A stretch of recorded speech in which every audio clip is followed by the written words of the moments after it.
Ladies and gentlemen, it is truly an honor once again to be addressing the final round of the American Parliamentary Debate Association National Championships.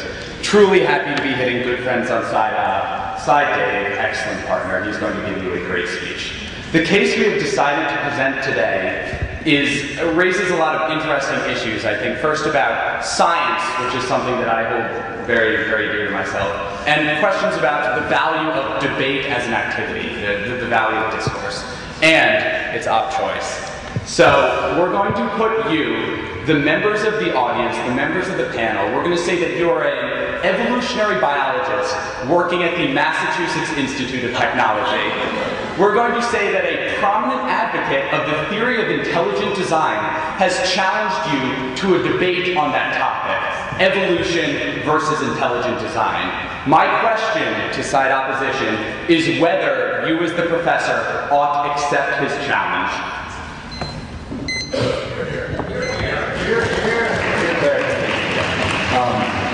Are there any rules governing this debate, like what, when he says he challenges you to it, can you constrain him to any sort of rules in it? I mean, conceivably it will be held in this beautiful auditorium, it will be standing on stage, maybe you can have some slides behind you.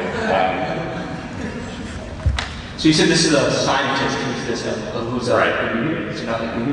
Okay. What's...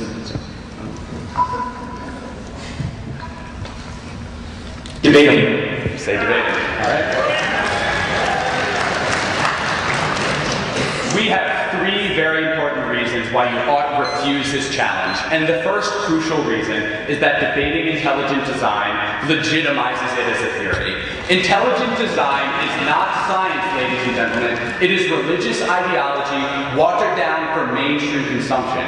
We're going to posit two minimal criteria for a scientific theory. First, that it must be empirically testable. And secondly, that it makes some predictions about the world which can be observed and tested. And secondly, that it must be falsifiable. Namely, there must be an experiment which could possibly show the theory to be wrong. Intelligent design satisfies neither of those criteria.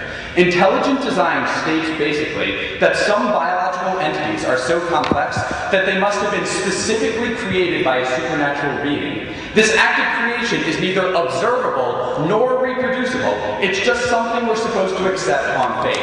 As, by definition, this supernatural creator falls outside of the bounds of the natural world, his existence can obviously never be proven, thus removing all empiricism from the theory. Secondly, intelligent design is not falsifiable.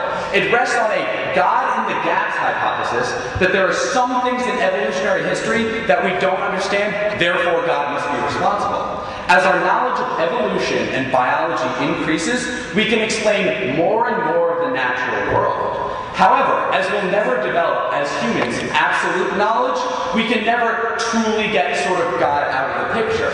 Therefore, in the eyes of intelligent design supporters, we can never disprove intelligent design because there are always some questions that science will never be able to answer. Therefore, intelligent design is not falsifiable. By debating them, by doing what side opposition has proposed, you are therefore committing the fallacy of false equivalence. Even though intelligent design is pseudoscience, by showing up to debate, you give the impression that the other side is worth talking about. You give the impression that intelligent design has some valid points to make that you ought engage in a forum like this. Instead, we say you ought show that there is no debate to be had, and that intelligent design theory is, pardon my French, a bunch of BS. Furthermore, the act of debating, and this is particularly important, buys into the intelligent design activists' propaganda for putting intelligent design into schools. They argue that we ought to teach the controversy. Now, in the scientific community, ladies and gentlemen, there is no controversy. There are 150 years, tens of thousands of researchers who have crafted a dynamic and realistic theory of evolution that explains life on this planet. By debating intelligent design advocate, you're giving a platform to an anti-science position, and you're giving the speaker much more credibility than he deserves. Sure. All of the arguments of your first point about the problems with intelligent design, wouldn't they be better presented in like a debate than just forcing the people that know the debate doesn't happen? Beautiful, beautiful, beautiful. The second point I'd like to talk to you about is the correct forum for scientific debate, because scientific debate takes place in peer-reviewed journals where evidence can be presented, reproduced, and critiqued, and other scientists can test the claims that one makes. Science is not well suited to standing up in front of an audience and giving an 8-minute long rant on whatever topic pleases your fancy.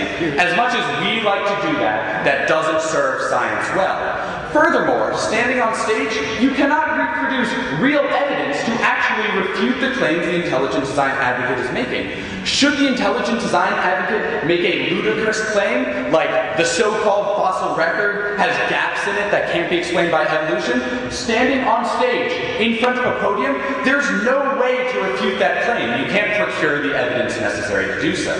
So, by refusing to debate the intelligent design advocate, you send the right message. You say, look, there are correct ways for getting a radical new theory accepted. That is to go out, formulate a hypothesis, collect evidence, write it up, and then publish. It isn't right for an intelligent design advocate to propose a radical new theory and then go around trying to make scientists waste their time refuting it. The third point that I would like to make is quite simply what I call getting the 24-4, or why this debate might be very difficult to win. So while you certainly have an edge in scientific facts, the intelligent design activist is quite likely a better debater than you. Biologists spend time in their lab doing research, talking to strictly scientific audiences. Intelligent design think tanks, like the Discovery Institute, have spent the past 15 years developing the most effective tactics to convince people that intelligent design is legitimate. Intelligent design focuses not on science, but on schools and on polls, on creating a theory that is watered down for mainstream consumption and that unfortunately many people find persuasive. They're going to be really good at going out and convincing a lay audience that they're right, and the scientist unfortunately does not likely have the same ability. We believe that furthermore, intelligent design isn't really a theory beyond the idea that God guided evolution. The body of knowledge that intelligent design backers have amassed amounts to sort of holes or misunderstandings in evolutionary theory. They're going to have a lot to opt, but you won't have anything of theirs to attack. That's really bad. The final point we'd like to make is the problem of having sort of an audience of campus judges or lay judges. We believe and we know that evolution is a difficult and complex theory that incorporates elements of chemistry, geology, archaeology, biology, etc. Intelligent design, on the other hand, has been crafted by focus groups to be easily understood by as many people as possible. Consider a stock intelligent design claim. The idea that sort of the bacterial flagellum is so complex that it couldn't have been evolved on its own because it requires over 30 proteins to function simultaneously. Scientists have demonstrated that if one is removed, the entire thing doesn't work. The answer to that common claim requires a fundamental knowledge of genetics, cell biology, the workings of an ATPase protein, the workings of an ion channel. It's just incredibly complex for a regular person to be asked to understand. Is anyone in the audience going to understand what we're talking about? No. Refuse to debate. Take a stand for science. Thank you. Thank the Prime Minister for his eloquent remarks and call upon the Leader of Opposition to deliver the next constructive speech not to exceed 8 minutes. Hear, hear, hear.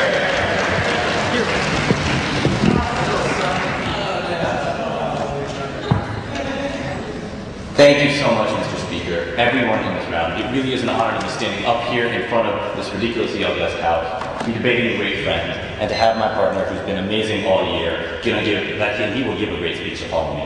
But standing here in front of an auditorium full of MIT students, faculty, and neighbors, I'm intrigued by the last comments we hear from Jason, because he says that you're going to be standing up in this auditorium debating, and no one in the audience will know what you're talking about. Now, if I were out there and part of the MIT community, I would be pretty offended. Because I like to think, first of all, you guys are not only pretty intelligent, but pretty intelligent when it comes to science and understanding the complicated things that I didn't understand Jason's saying, but that the average MIT member might.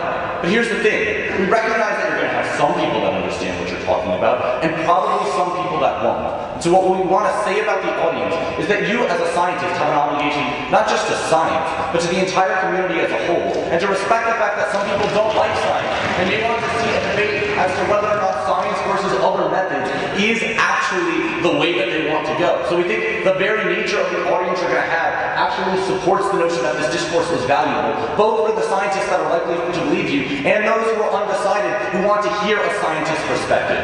So with that being said, I want to talk about two things. I want to talk about the value of the discourse, and I want to talk about the value of intelligent design specifically. So first, let's talk about the value of discourse. Because we think that discourse is generally valuable because it enlightens us. We think that we learn new things, gain new perspectives, and ultimately we think the value of debate is that it has the potential to change minds. That when you're exposed to a new idea, a new perspective, a new argument, you may change your own deeply held belief. You may come to look at something from a new perspective, from a new angle. So why is that important? Because it means even if you buy into their notion that you have to win this debate, and I don't think they've ever shown you why you have to win this debate to sign up for it, but even if you buy into that notion, that all we have to show is that you change more minds by engaging in the debate than by not showing up. And we think that you're absolutely more likely to change more minds in the debate. First of all, eviscerating any doubt of those who are even slightly inclined to believe in science, explaining to those who are questioning whether or not the scientific method is appropriate, why it is appropriate, and at least ingraining in their mind that while they may believe in intelligent design,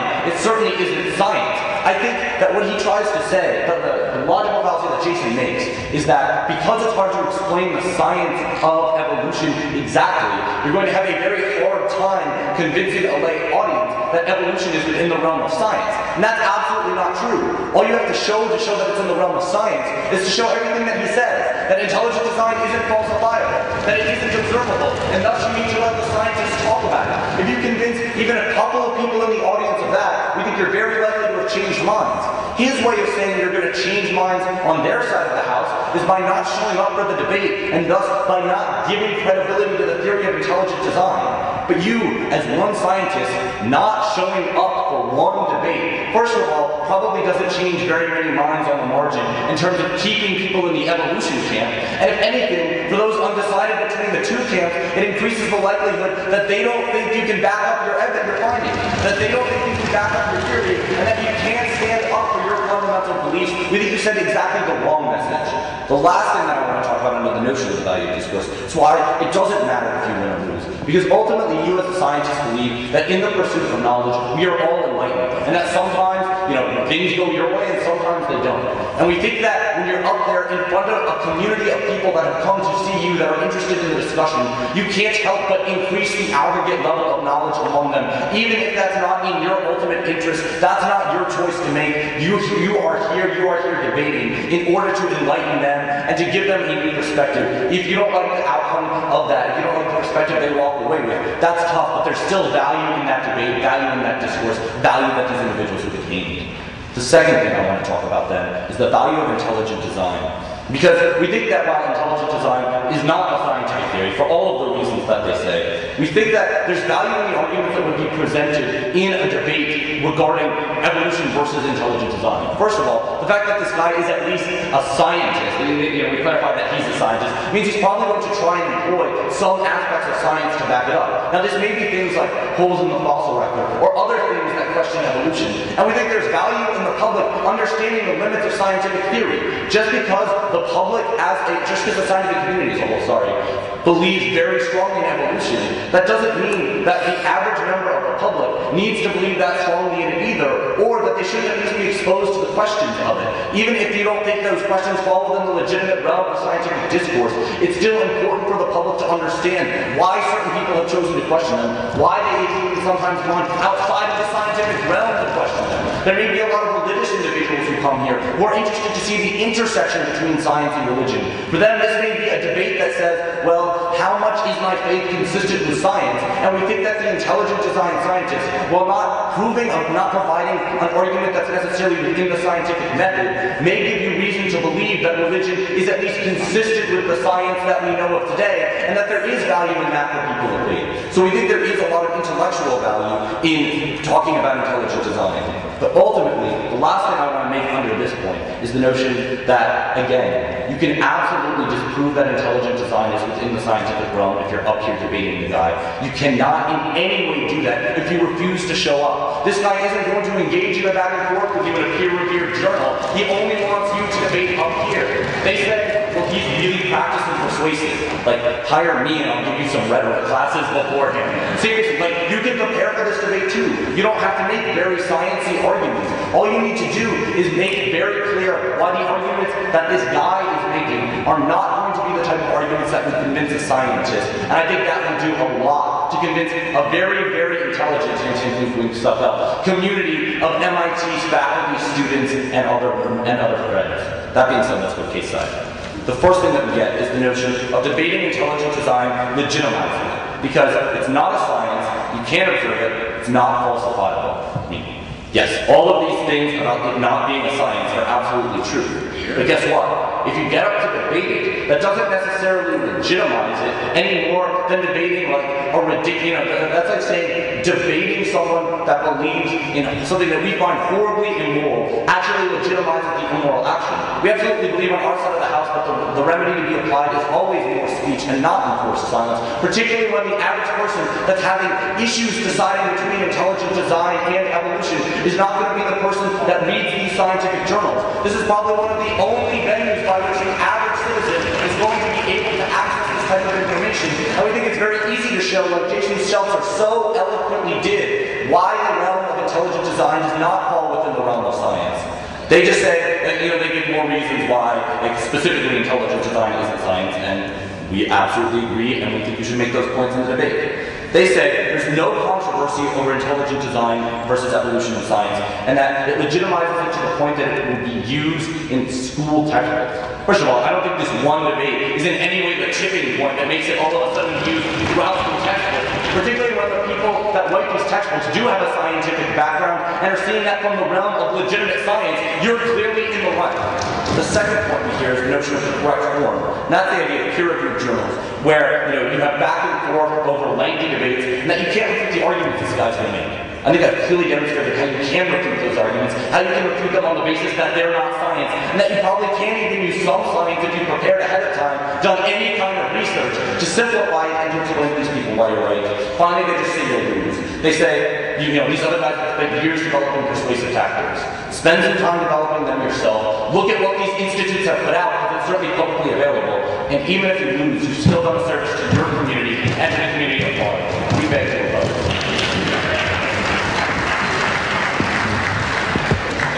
The opposition puts out remarks to call upon the member of government to deliver the next constructive speech not to exceed 8 minutes. Here.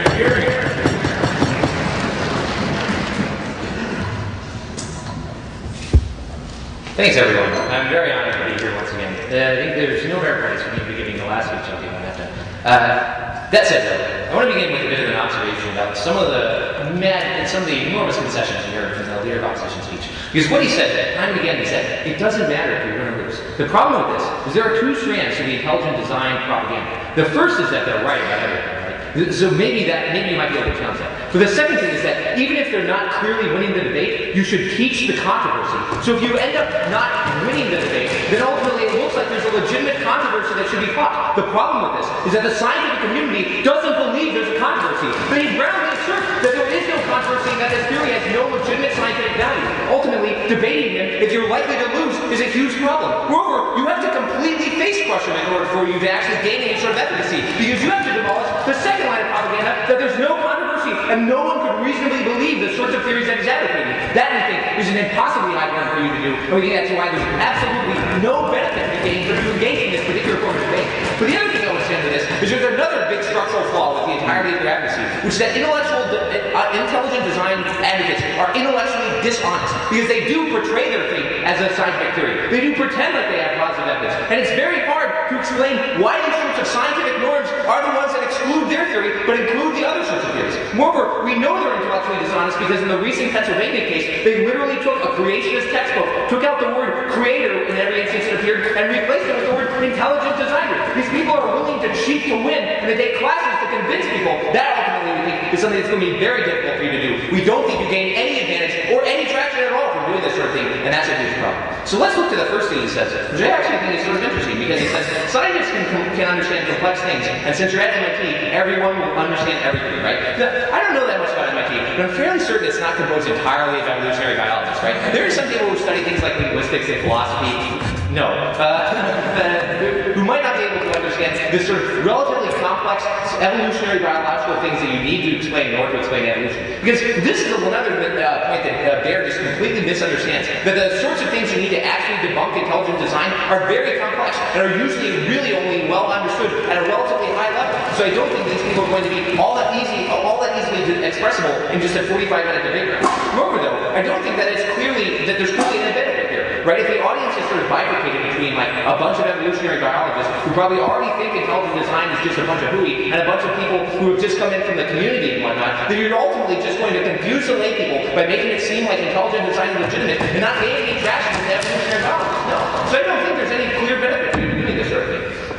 Now, what they say next under this I find very interesting, because they say you have an obligation to society to make sure that the correct theories are being told, right? The big problem with this is that society right now seems very susceptible to the second line of propaganda, which is that there is a reasonable controversy, so to retreat the controversy to students. That's the last thing that we want. Because the last thing that we want is to think that people in public high schools are being taught that there's a legitimate alternative to the evolutionary theory. I think that's a big problem, and your obligation to society should point you in the opposite direction. Now, what's the first argument they give us? Well, they give us that there are lots of benefits to having this sort of discourse, right? And that you can easily beat him, right? It's sort of the major argument here, right? There are problems with this. Firstly, there are lots of things we don't know. Like, it's very difficult to explain how consciousness evolved. And there are lots of gaps in the fossil record which aren't very easy to explain. So that's a big problem. Moreover, though, it's easy for the intelligent design to cast out than it is for you to sort of build and defend a positive theory, right? Because his goal is that, well, listen, if evolution isn't the correct theory, then what the hell else could have happened? What else could possibly be the alternative? There must be an intelligent designer, right? It's in the theory of God in the gaps. Since evolution doesn't explain everything, some other legitimate alternative must, right? So he doesn't have to prove this sort of positive theory. No, thank you. Moreover, though, I would say that it can often appear to have positive evidence for his claim, right? Because it can point to the complexity of things and say, listen, this is empirically observable evidence. It's obviously complete BS, but he can point to it and it looks like he's meeting the goals of science. Furthermore, though, he can often contest the sorts of norms of science. Intelligent designers are famous for saying these norms are just sort of gross aspects of the ivory tower issues of science, and that they're just bland and atheistic. These are the sorts of things that are very difficult to disprove in a 45-minute debate round, and these are things that can legitimately contest.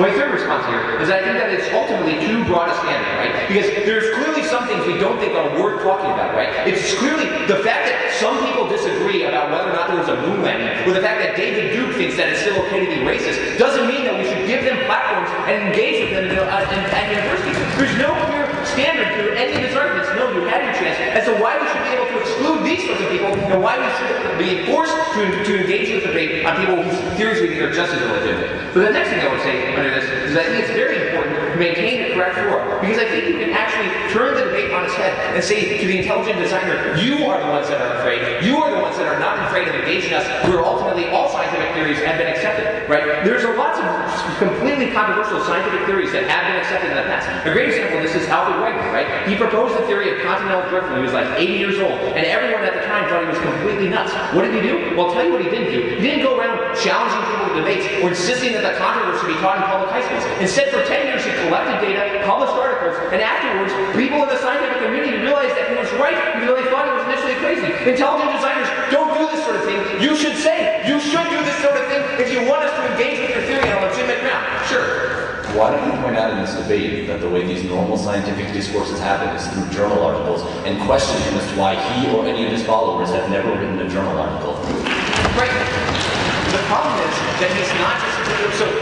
So firstly, they challenge these sorts of norms all the time and say that journal articles are just filled with lots of atheist propaganda and that aren't comfortable engaging these sorts of things. Moreover, though, I think it's very clear that debating him, and the reason you don't want to do it, gives a great degree of legitimacy to this fora as a means for discussing legitimate scientific theories. Ultimately, I just don't think it's practical for you to get up for 45 minutes and say, no, trust me, it's not a legitimate scientific theory. I don't think that's the sort of argument that's going to have a lot of sway.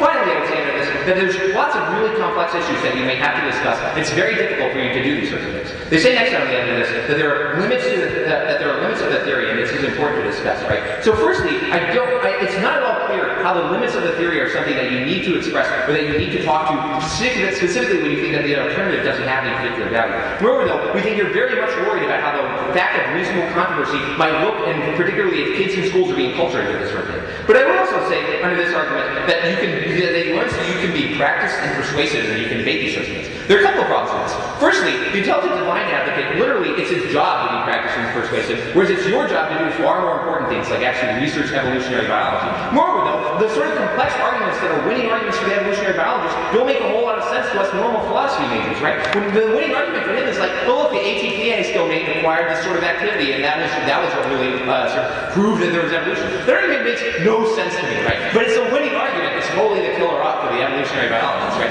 So that's a big problem. And ultimately, though, it's these sciencey arguments that are the real reason why intelligent design is false. And it's not the reason, that's not the sort of thing that can easily be expressed in a debate to people who aren't familiar with that sort of thing. So let's turn case study, because it really just misses a lot here. I think that's a big problem. So we first talk about how debating is going to legitimize the activity, because it's not a science, it's a religious ideology. And they say, well, we wouldn't be legitimizing something if it was incredibly immoral, right? This would be an argument for LSU getting a platform that David do, or for Columbia sort of like not having to preface their speech, their sort of forum with our editor job by saying like, look, we're really don't endorse these views. Why do they have to preface that sort of thing if it didn't appear that giving them a forum to speak endorsed and legitimated the views which they don't think are legitimate, right? That's a huge problem for their side of the house. I think they're losing on that. We also talk about how because these things aren't empirically observable or falsifiable, they're not theories. And by debating them, this is the key argument. You're committing the fallacy of false equivalence. You're pretending for the purpose of the debate round, and I'm sure the intelligent designer will close with this argument that it looks like it's an equivalent empirical theory, and that's a big problem. We also talk about how it's important to limit this sort of thing to the correct form. We don't hear any real response to this because the scientific debate is not conducive to epistolary. Finally, we talk about how he's going to be a much better debater to you, how it's going to be very difficult to explain these sorts of things. You're going to lose this debate, and you get no benefit from engaging these resources. Thanks to the member of government. Now call upon the member of opposition to deliver the final constructive speech to round out to receive 8 minutes.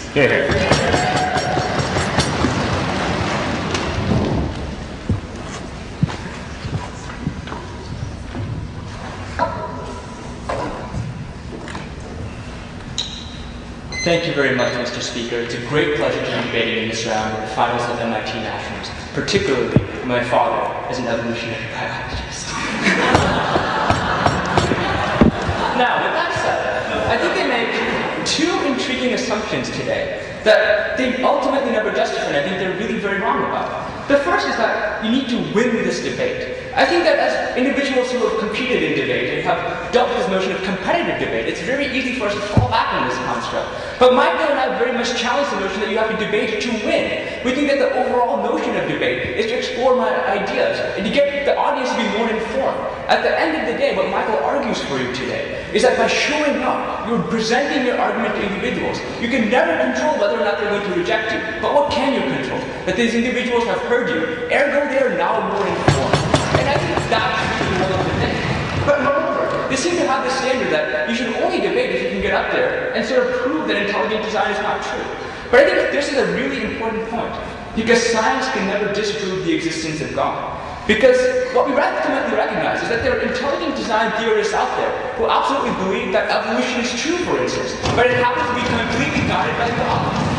That means that the goal of this debate is not to disprove intelligent design, but to merely prove that intelligent design and evolution are two very different enterprises. And insofar as one is science and one is religion, we don't have to convince anyone to give up their religion, but merely to recognize, perhaps in the best case scenario, that they are different, that science should only restrain itself to one of these enterprises, and that at the end of the day, if the best things happen, that we think that only science ought to be taught in school and not religion. That's what we have to win. We don't have to teach people, I think, that you have to necessarily reject your view, and you can do this by informing people. This doesn't involve complex evolutionary arguments. The next notion that you get there is that, look, you're legitimizing this because you're taking a scientific debate into the public forum. But here's precisely the point. The scientific debate on this is largely resolved. What is the problem in the controversy between evolution and intelligent design? That the public has not accepted the consensus of the scientists. What does that mean? We think that at the point where they're concerned that individuals in the communities are going to choose to elect to have textbooks that are written by evolutionary design scientists versus people who support intelligent design, you can't win that debate in journals, because it's the question of who wrote the textbook. It's the public that gets to decide which textbook-based purpose, which means that the only way you can engage them is in a public forum, which means that the only way you can change their minds on this is not by convincing them that religion is not true, because you can never convince people of that based on science, but that religion and science are distinct, and that is an argument that you can certainly make, and an argument that we believe you can stand up and obviously defend. Anish, I'm really confused. Why do you have to just publish your views solely in scientific journals? Why the fact that you don't debate this means that you can never express your views in any other method, like in an editorial or something like that? If you're true, then if everything you're saying, that like, if they respond to you in a public forum, then it legitimizes them. What happens next week when they write an editorial about all the comments?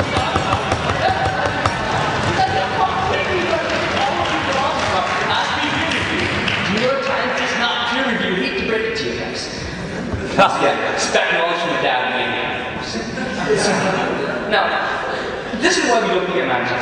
Now, what do they tell you about this? First, these people are dirty, dirty people. Anyone who believes in intelligent design ought not be debated with, and these people ought not be trusted. This is precisely why this debate needs to happen, and why this dialogue needs to happen. Why? Because we think that for too long, scientists have been standing in their ivory tower saying, yes, we have resolved this and we understand this, but have said and demonized the other side. Notice that in case construct, they never said, this is a swarming individual. They have said, this is an individual who disagrees with you. While one implies the other is not clear. And we think that at the fact that both of these sides have refused to engage each other in any legitimate dialogue, the fact that he wants to come here, you shouldn't necessarily ascribe the worst of motives to him, but understand that he may want to just talk about this issue. Moreover, they talk about the notion that, look, you can't really prove evolution in this time. Perhaps not, but what can you say? You can say that 99% of scientists believe that the theory of evolution is true, which automatically builds in consensus, which means you don't fall into the false consensus trap by saying that just by debating them, it seems like there's a 50-50 split on this. But here's what else you can do. You can be like, there's also many questions at stake here. There's the question of, well, is evolution true or not? But as audience members coming to this forum, you think you're also going to be asking questions like, well, what role should evolution play in what I believe in life? And what role can it not function for me? At the point where many people think, well, if I believe in evolution, I can't think that there is a God. I can't think that life has a purpose. I think this evolutionary biologists can say, absolutely not. They're two completely different spheres of your life. And we are going to focus on the science, because ultimately, what science does is to the empirical. And here's why it's very important to understand that you can concede that there are gaps in your theory. Because absolutely, any scientific theory can never be proven, it can only be disproven. Which means there are still gaps.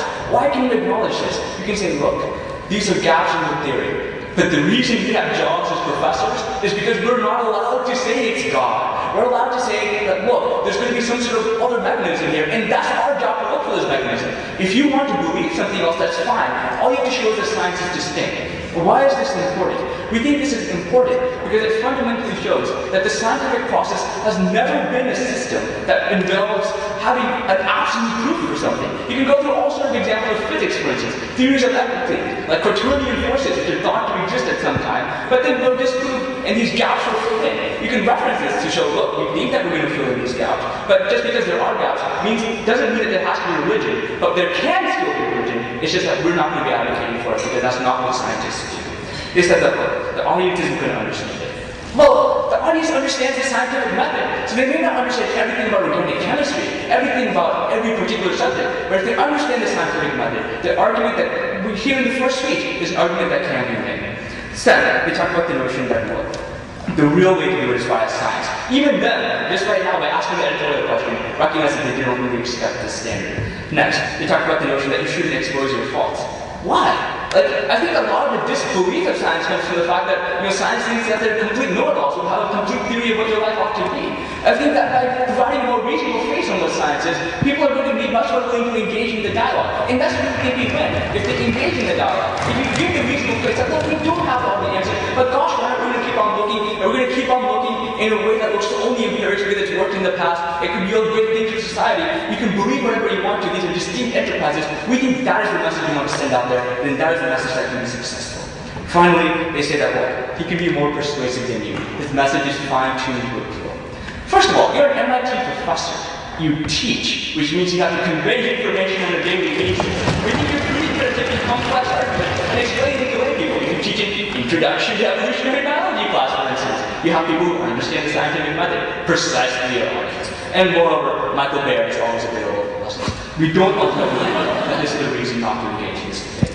Next then, going back to case 7, essentially what they give us here is the notion that, look, if you engage in this debate, why wouldn't you engage everyone in a debate? Why wouldn't you engage with the Ku Klux Klan? Why wouldn't you engage with all these horrible people? Well, first of all, we think that there might be forums in which that might be appropriate, because they never said we couldn't put a preface in our debate, putting all the scientific facts out there, that 99% of scientists think this is true, that it's largely a social construct, or largely a social decision. We think that that can very much happen. But we also think that the magnitude to which a debate needs to occur is the magnitude to which the public is interested in it. And ultimately, we think that if the public wants such a debate to occur, and they want to understand more about these two issues, and want to understand more in a way that's accessible to them, but not just in a peer journal, then I think you as a scientist have an obligation to be there, particularly when your ergo competitor has been in this forum. The public wants to know more about you. They know plenty about the other side. We think that you have an obligation to show up and share your opinions. We ultimately think that you can draw the distinction between science and religion. You can show that science doesn't have to disprove God, but it's simply a different enterprise, and a lot of people will be more persuaded than if you never show up. It is the pride of the approach. Thank you, member of opposition, for zealous remarks. Recall leader of opposition to deliver the first result. So here's something for those of you who haven't seen the debate. We have people who aren't debaters in these speeches. Is there anyone who wants to give a speech to the government side? There's one. Is there anyone who'd like to give a speech to the opposition?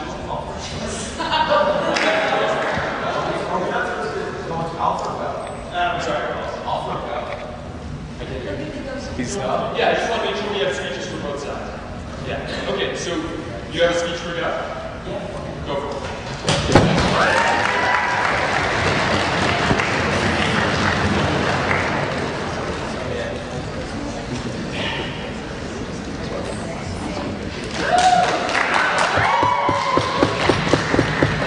Okay, so I only prepped out sort of like one really argument, and I don't have a whole lot of jokes, but indeed really any joke at all, except to say that this is the one time I think in my entire life I've given a floor. God knows, but you know, certainly I'm pleased to be able to say that finally I do agree with Princeton, because I think that Stanford asking you to believe just a really incoherent point about the audience thing, right? So they say, look, you're at MIT, everyone will understand what you're talking about. Okay, so if that's true, that means that everyone has the background necessary to understand the scientific evidence you'll be proposing, in which case they already believe you.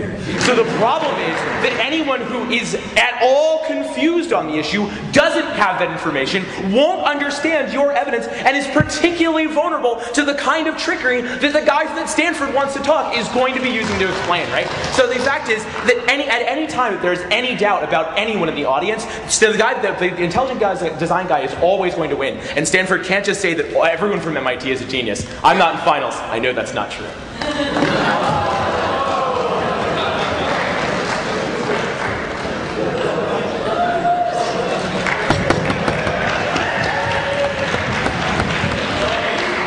First off, let me say that I'm as surprised as you are that I'm giving this speech. Thank you, guys. I think this is going to be worth it just for the sheer look of terror in Michelle Zimmerman's face right now. I want to start off and say I'm really disappointed in Princeton, because I really thought they were going to give vegetarianism another go. This could have been the year, guys. And if you didn't pick it up, they would have come back next year to your tournament and run it again and again until someone please vote for this case. But I think they did make a crucial mistake in case selection by running something so much about science. First off, at a place like MIT, this small liberal arts college filled with nothing but philosophy majors. But also, and I don't want to play on stereotypes, but Anish is on that team. Were you hoping his father was a computer scientist? Let's be honest. All right, a little racy. But I also think that there's an interesting thing that Jason said. He basically made the assertion that you're a scientist at MIT. There's no way you could be good at debate. Well, we just got 2 votes on the panel for Stanford. But correct me if I'm wrong. Jason, aren't you going to a PhD program for biology? Scientists are bad. Like, you're losing, but you're not that bad of a debater, Jason. And that hope, ladies and gentlemen, lies right there in the master of rhetoric, the person that you must hire if you're going to have any success in this world, Michael Bayer. And I think Michael Bayer provides an excellent example of why we need to have this debate about intelligent design and why the intelligent design theorist might be right. Because if you listen to that silky smooth voice, look at that perfectly floppy hair, that winning grin that he gives whenever he asks a POI, you know that it is no accident that Michael Bayer is here. There is a spark of the divine in this, the hottest man on APTA.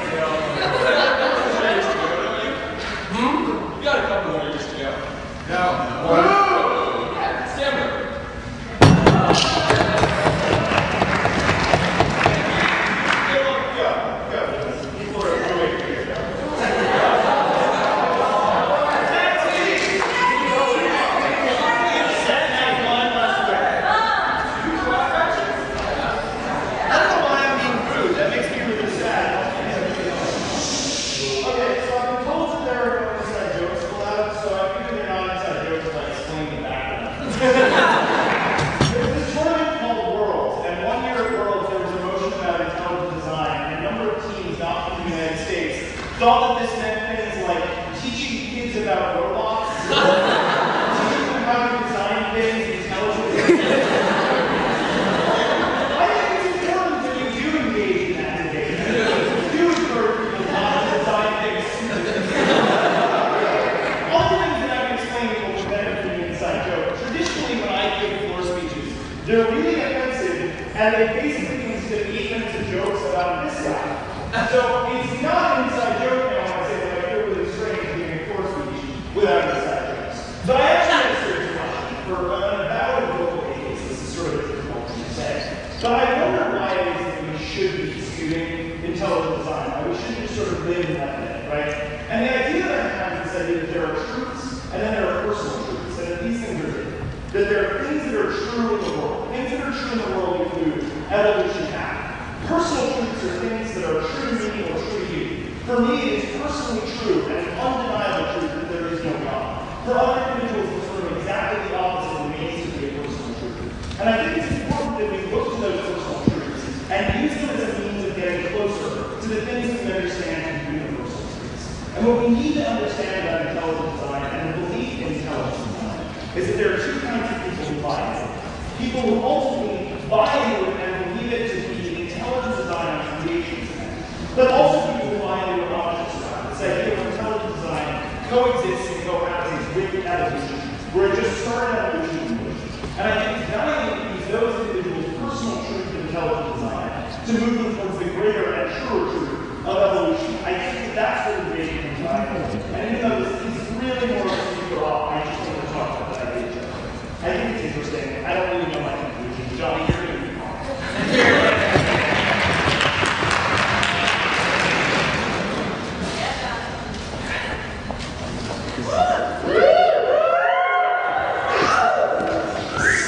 So I'm not gonna do what everybody thinks I'm gonna do. There will not be any jokes in this speech about rape, abortion, abortion after rape, or Matt Spots' mom. None of that. But I think this is sort of interesting. I think it's sort of interesting. Both of these teams are sort of fulfilling their roles. It seems very natural. In that, you know, we've got the team from Stanford here, APTA West, and they're just like, yeah, man, you should probably let them debate. And you've got the Princeton team that's like, no, you should not. They are wrong. And it's just sort of like violent fulfilling the roles. And I'm not going to say either one of them's wrong. But I was thinking, and I was talking to Andy about some other sort of ludicrous requests that could possibly be made. What other sort of refusals ought to be made for sort of, you know, people on the fringes? Such as a professor of Shakespeare should probably refuse the town fool. An African-American studies professor should refuse the, Republican candidate to debate. And a women's studies professor should probably refuse to talk to me. So, we talked a little bit about how Michael Bayer here, who I've just recently met and found to be wonderful here, that he's giving lessons in sort of, speech theory, things like this. And I'm going to ask the question, which I think all the ladies and some of the guys here are asking is, are these lessons private? So, the last thing I want to talk to you... The last thing I want to talk to you about is something I hold very near and dear to my heart, something I think is important, something that I don't think is talked about enough in APTA debate rounds when we're talking about personal decision making, and that's justifying your thug. This man is standing on the corner calling out your name. You have to justify.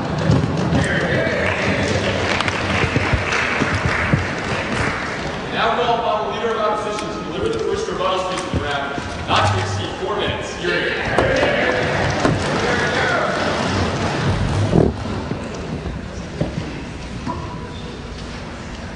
Thanks so much, Mr. Speaker, everyone. I think it's been a really interesting round. Guys, thanks for the case. I think it's fantastic.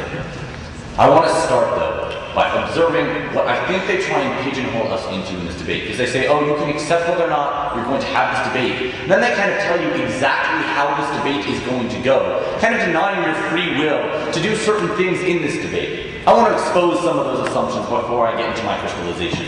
First, that you have to beat intelligent design. We don't think you have to conclusively scientifically prove that evolution is absolutely right and there is no scientific chance at all that the evidence that they're presenting, might be believable. You just need to show that intelligent design, the way the theory exists, does not belong in the realm of science. Those are two very different things that you have to prove. Second, that the audience is not going to be able to grasp the science here. And some of them may not be able to grasp all of the nitty-gritty details of the science, but I think everyone in this room is walking away thinking that intelligent design is not science. That's because they articulated very eloquently why it wasn't. I think anyone of average intelligence can probably grasp those arguments too, especially an MIT audience. But next they basically assume that you need to make bad arguments. That you need to make the arguments that they try and say you're going to make. You need to be bogged down in the nitty-gritty of the science. We absolutely don't think you have to do that. You can do what's persuasive too. The last assumption that they make is that you can't preface this debate with I'm not legitimizing this as science, but recognize that this is an important issue to discuss. They use the Ahmadinejad example. You're the scientist. Make the same opening. Say that you're out here to convince the community, or even just talk with the community about your position and hope that they walk away enlightened. I think all of those assumptions demonstrate why this debate will go very differently from how they envision it. That being said, 3 questions. First. A point of order. I actually think the specific response to the Ahmadinejad example, that you can give the same opening about how you don't endorse these views, is a new response to an argument I made the other day. No, it's under consideration. I will say though that Anish did. I would say that Anish did very explicitly say that you can say different things in this debate. That you can say whatever you want, and this is an example of that. First question. Where does the debate between intelligent design and evolution matter? It doesn't matter in the scientific community, because that's already been settled. It matters in society at large. It matters where people are grappling with the notion of science versus religion and understanding where and how to draw the line. Those are exactly the people that are likely to show up to this debate, that are going to be informed. We think that you can make very clear where science ends, what it can explain, and also what it can't explain.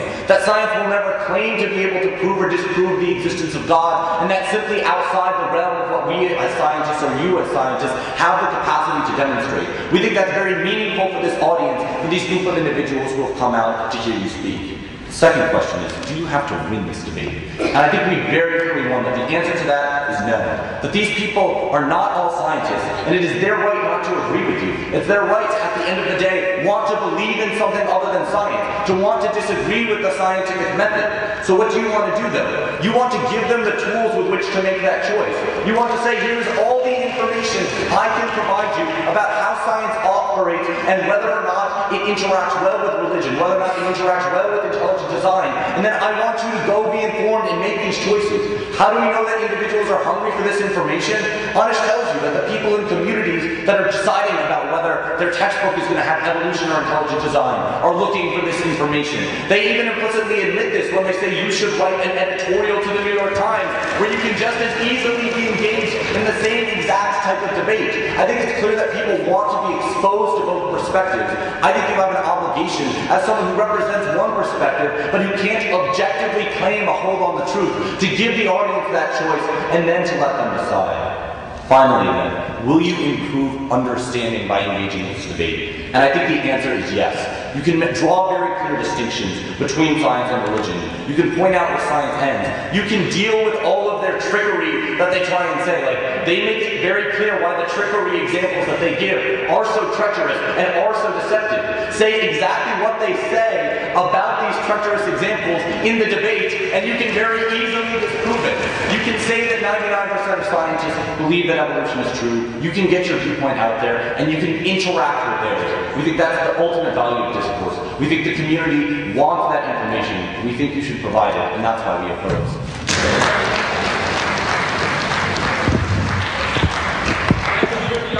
Now we call the Prime Minister to deliver the final speech of the round. Here. Thank you, ladies and gentlemen. I'm sad to say that this is going to be my last speech on the circuit, but wow, what an amazing ride it's been. Thank you, Claus. Thank you, everyone. 2 points of crystallization. As